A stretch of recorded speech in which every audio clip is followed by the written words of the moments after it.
Welcome back to Angrezifaad 30 days English speaking course की आज हमारी क्लास नंबर 13 है और इस क्लास के अंदर आप सीखने जा रहे हैं पास्ट परफेक्ट कंटीन्यूअस टेंस। आप इस टेंस को समझेंगे, इसके हेल्पिंग वर्ब और फॉर्म ऑफ वर्ब के बारे में जानेंगे, इसके सिंपल, नेगेटिव और इंट्रोगेटिव सेंटेंस बनाने का तरीका समझेंगे और लेसन के एंड पे आपको इस लेसन की एक प्रैक्टिस एक्सरसाइज दी जाएगी जो कि आप सॉल्व करके बाकायदा तौर पे इस टेंस की प्रैक्टिस करेंगे। साथ ही साथ आप इस लेसन का पीडीएफ भी डाउनलोड कर सकते हैं जो कि किताब की सूरत में है। वो पीडीएफ डाउनलोड करने के लिए आप अभी डिस्क्रिप्शन में दिए गए लिंक पे क्लिक करें। अब तक इस कोर्स के अंदर हमने ये चीज़ें कवर कर ली हैं जो कि आपकी स्क्रीन पे मौजूद हैं। अगर आपने इस कोर्स की बाकी वीडियोस नहीं देखी तो अभी चैनल को ओपन कीजिए और वहां आपको इसकी बाकी क्लासेस भी मिल जाएंगी। चलिए बढ़ते हैं हमारे लेसन की तरफ और सीखते हैं पास्ट परफेक्ट कंटीन्यूअस टेंस। सबसे पहले हम देखेंगे इस टेंस को हम यूज़ क्यों करते हैं, क्योंकि हर टेंस जो है वो एक पर्टिकुलर पर्पस के लिए यूज़ होता है। एक ख़ास किस्म के सेंटेंस को बनाने के लिए हम उसको इस्तेमाल करते हैं, राइट। तो पास्ट परफेक्ट कंटीन्यूअस टेंस को हम यूज़ करते हैं उस वक़्त जब हमने किसी ऐसे काम का जिक्र करना हो जो कि माजी में शुरू हुआ था और माजी में ही किसी ख़ास वक़्त में जारी रहा था। अब जब बात आती है जारी की, तो जारी के जो टेंस है यानी कंटीन्यूअस वो तो 6 हैं, right. Present continuous, past continuous, future continuous. इसी तरह present perfect continuous, past perfect continuous और फ्यूचर परफेक्ट कंटीन्यूअस। इनमें फ़र्क भी मैं आगे चल के आपको समझाता हूँ। पहले आप इसके कुछ एग्जाम्पल सेंटेंसेस देख लें। मैं 2 घंटे से वीडियो बना रहा था। वो 10 मिनट से खाना खा रही थी। वो सुबह से हमारा इंतज़ार कर रहा था। इन 3 फिक्रात को आप गौर से देखें और देन आप ऊपर मौजूद डेफिनेशन के साथ इसको कंपेयर करें जो माजी में शुरू हुआ था। तो यहाँ पे क्या है, अगर मैं ये बात करूँ कि 2 घंटे से वीडियो बना रहा था तो आप इस बात से अंदाज़ा लगाइए कि वो काम मैंने माजी में शुरू किया। तो स्टेटमेंट की पहली बात जो माजी में शुरू हुआ था और माजी में ही किसी ख़ास वक़्त में जारी रहा था। बात आई है पास्ट की, तो मतलब वो काम माजी में ही जारी रहा था और माजी में ही कहीं ख़त्म हो गया, राइट। और हम अब उसको बयान कर रहे हैं। आगे बढ़ते हैं लेसन में और मैं आपको सिखाता हूँ कि इनमें फ़र्क क्या है। लेकिन उससे पहले एक चीज़ आपने ज़हन में रखनी है कि इस लेसन को समझने के लिए आपको सिंस और फॉर का नॉलेज होना ज़रूरी है। यानी किस जगह पे हम सिंस को यूज़ करते हैं, किस जगह पे फॉर को यूज़ करते हैं। और अगर आपको इसकी सेंस क्लियर नहीं है तो आप अभी इस वीडियो को पॉज करें और जाके क्लास नंबर 5 देखें जो कि हमारी इसी टॉपिक पे है। चलिए आगे बढ़ते हैं। पास्ट कंटीन्यूअस टेंस और पास्ट परफेक्ट कंटीन्यूअस टेंस में फ़र्क क्या हुआ। पास्ट कंटीन्यूअस टेंस में कैसा सेंटेंस होगा, मैं वीडियो बना रहा था। लेकिन परफेक्ट कंटीन्यूअस टेंस में क्या होगा, मैं 2 घंटे से वीडियो बना रहा था। फ़र्क क्या आया, इसमें वक़्त का जिक्र होता है। यानी जब किसी भी टेंस के अंदर, कंटीन्यूअस टेंस के अंदर वक़्त का जिक्र हो रहा होता है तो उस वक़्त हम उसको समझ लें कि ये परफेक्ट कंटीन्यूअस टेंस है। अब वक़्त के जिक्र से मुराद ये नहीं है कि सिर्फ जैसे 10 मिनट कहीं पे भी लिखो तो आप ये नहीं समझ लीजिएगा कि ये परफेक्ट कंटीन्यूअस है। यानी वो उस वक़्त का दौरानिया, जो वक़्त वहाँ पे मौजूद होगा, जैसे 2 घंटे, तो 2 घंटे एक दौरानिया है। यानी जो काम जारी रहा वो एक दौरानिए के लिए जारी रहा या एक वक़्त से लेकर दूसरे वक़्त तक जारी रहा। अगर इस तरह किसी भी फ़िक्रे के अंदर वक़्त का जिक्र होगा तो वो परफेक्ट कंटीन्यूअस का होगा। अगर वक़्त का जिक्र नहीं है और वो एक सादा तरह का सेंटेंस है तो वो फिर सिंपल कंटीन्यूअस टेंस होगा। जैसे वो खाना खा रही थी, वो 10 मिनट से खाना खा रही थी। दोनों में फ़र्क क्या है, टाइम का। वो हमारा इंतज़ार कर रहा था, वो सुबह से हमारा इंतज़ार कर रहा था।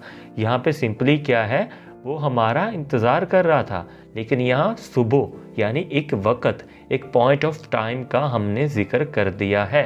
आई होप अब तक आपको ये टेंस अच्छे से क्लियर हो चुका होगा, आपको समझ आ चुका होगा कि हम इस टेंस को कहाँ और कैसे इस्तेमाल करते हैं और कैसा उर्दू का सेंटेंस हमारे सामने आए तो हमने इस टेंस के असूलों को यूज़ करते हुए उसका सेंटेंस बनाना है। आगे बढ़ते हैं और मैं आपको बताता हूँ कि इसके हेल्पिंग वर्ब क्या होते हैं। हेल्पिंग वर्ब इसके अंदर सिर्फ एक है और सभी सब्जेक्ट्स के साथ हम इसी हेल्पिंग वर्ब यानी हैड बीन का यूज़ करेंगे, राइट। अब आपको बताता चलूँ कि कुछ ऐसे टेंस हैं जिनके अंदर एक से ज़्यादा हेल्पिंग वर्ब होते हैं, तो उनके केस में कुछ सब्जेक्ट के साथ एक हेल्पिंग वर्ब आता है, बाकी के साथ दूसरा हेल्पिंग वर्ब आता है। तो इस केस में क्योंकि एक ही हेल्पिंग वर्ब है तो हम उसी को यूज़ करेंगे सभी सब्जेक्ट के साथ, यानी हमारा सब्जेक्ट होगा हैड बीन यानी हेल्पिंग वर्ब होगा, वर्ब आईएनजी और बाकी सेंटेंस होगा, राइट। यहाँ पे जो बेसिक आपको बताने की बात है वो ये है कि इसका हेल्पिंग वर्ब हैड बीन है और साथ सभी सब्जेक्ट के यही आएगा। फॉर्म ऑफ वर्ब की बात करें तो आईएनजी वाली फॉर्म यूज़ होगी इस टेंस में, राइट। जैसे कंप्लीट की कंप्लीटिंग, गो की गोइंग, बाय की बाइंग, कुक की कुकिंग एंड जंप की जंपिंग, राइट। इस टेंस के अंदर सादा फिक्रात बनाने का तरीका क्या है? हर तरह के सेंटेंस के नीचे उसका स्ट्रक्चर मौजूद है, ओके, यानी एक तरह की उसकी तरतीब बना के मैंने आपके लिए रख दी है, आप इसको इजीली समझ सकते हैं। सबसे पहले हमारा सब्जेक्ट आएगा, उसके बाद हमारा हेल्पिंग वर्ब यानी कि हैड बीन आ जाएगा, फिर वर्ब की आईएनजी वाली फॉर्म आएगी और देन जो सिंस या फिर फॉर है ये अपनी सेंस खुद क्लियर करेगा, यानी सेंटेंस के अंदर जो टाइम मेंशन्ड है उसके मुताबिक हम सिंस या फॉर में से कोई एक इस्तेमाल कर लेंगे। ये आपको तभी समझ आएगा जब आप वो मुकम्मल लेसन देखेंगे, ओके। उसके बाद हमारा ऑब्जेक्ट और बाकी जो सेंटेंस के पार्ट होते हैं, प्रेपोजिशन या कोई भी और चीज़ है। तो पहला सेंटेंस क्या बना? He had been playing since morning. He had been playing since morning. वो सुबह से खेल रहा था। तो यहाँ पे समझिएगा सब्जेक्ट हमारा आ गया ही, had been उसी तरह आ गया, वर्ब ing यहाँ पे play था, उसका ing बन गया playing. He had been playing since. तो जब हमने देखा कि वक़्त का जो यहाँ पे मेंशन्ड है उसके मुताबिक यहाँ पे सिंस आता तो हमने सिंस लगा लिया और आगे लगा दिया morning. He had been playing since morning, okay? We had been catching fish for 2 hours. हम 2 घंटे से मछलियाँ पकड़ रहे थे। अब शायद आप यहाँ पे हैरान हो रहे हैं कि यहाँ पे मछलियाँ हैं तो फ़िश क्यों है? तो आपको मैं बता दूँ कि जो फ़िश है उसका प्लूरल भी फ़िश ही होता है। We had been catching fish for 2 hours. हम 2 घंटे से मछलियाँ पकड़ रहे थे, okay? The child had been weeping since evening.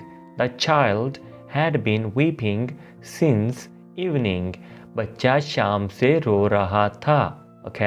I hope आपको सादा फिक्रात बनाने की समझ आ गई होगी, और अगर किसी भी टेंस के अंदर आपको सादा फिक्रा बनाना आ जाए तो मनफी और सवालिया यानी नेगेटिव और इंट्रोगेटिव बनाने में कोई मुश्किल पेश नहीं आती। चलिए अब मैं आपको सिखाता हूँ कि नेगेटिव सेंटेंस कैसे बनाते हैं। इसके लिए आपने सिंपली वही तरतीब रखनी है, बाकी सब कुछ सेम है, सिर्फ एक चीज़ का फ़र्क आएगा कि जो हमारा हेल्पिंग वर्ब है उसके साथ नॉट आएगा। अब जब हमारा हेल्पिंग वर्ब सिर्फ एक वर्ड का होता है तब हेल्पिंग वर्ब के बाद आता है नॉट। जैसे अगर सिर्फ हेल्पिंग वर्ब होता ना हैड तो उसके साथ आता नॉट, राइट। लेकिन यहाँ पे क्योंकि ये है हैड बीन, 2 वर्ड है तो इनके दरमियान में नॉट आ जाएगा। Had not been, right. The birds had not been flying since morning. The birds had not been flying since morning. परिंदे सुबह से नहीं उड़ रहे थे, ओके। यहाँ पे हमने सिर्फ एक नेगेटिव पार्ट ऐड करना है, नॉट ऐड करना है, यहाँ पे उर्दू में नहीं ऐड करना है। बाकी सेंटेंस के सारे रूल्स, सारा स्ट्रक्चर, सारी तरतीब सेम रहेगी। परिंदे सुबह से नहीं उड़ रहे थे, कुत्ता आधी रात से नहीं भौंक रहा था। The dog had not been barking since midnight. कुत्ता आधी रात से नहीं भौंक रहा था। You had not been waiting for us since morning. तुम सुबह से हमारा इंतज़ार नहीं कर रहे थे। Simple, really simple, okay? आगे बढ़ते हैं इंट्रोगेटिव सेंटेंस यानी सवालिया फिक्रात। इंट्रोगेटिव सेंटेंस बनाते वक्त अगेन आपने एक चीज़ पे गौर करना है कि अगर आप इस कोर्स को पहले फॉलो करें तो मैंने बताया है कि जब भी किसी भी सेंटेंस को सवालिया बनाना होता है तो हम अगर उसका सिंपल हमें मौजूद है तो हम सिर्फ उसका हेल्पिंग वर्ब उठाएंगे और स्टार्ट में लगा देंगे। ओके, वैसे सवालिया फ़िक्रात बनाने के और भी तरीके होते हैं, जैसे WH words, what, when, where, why, who, whose, whom, इसके साथ। उसके लिए क्लास नंबर 12 अपलोड की गई है, आप उसको भी ज़रूर चेकआउट कीजिएगा। यहाँ पे मैं बात कर रहा हूँ सिर्फ एक टेंस के अंदर जब हम हेल्पिंग वर्ब को यूज़ करते हुए सवालिया फ़िक्रा बनाते हैं, राइट। उसमें हमने हेल्पिंग वर्ब को स्टार्ट में लगाना होता है। स्टार्ट में लगाते वक्त अगर सिंगल वर्ड के हेल्पिंग वर्ब होगा तो सारा हेल्पिंग वर्ब भी शुरू में आ जाएगा, लेकिन अगर उसके अंदर 2 वर्ड हैं तो हेड शुरू में आ जाएगा, यानी उसका पहला वर्ड, देन सब्जेक्ट आएगा, प्लस हमारा आएगा उस हेल्पिंग वर्ब का सेकंड पार्ट, और बाकी सेंटेंस सेम रहेगा। Had Ali been weeping for 2 hours? क्या अली 2 घंटे से रो रहा था?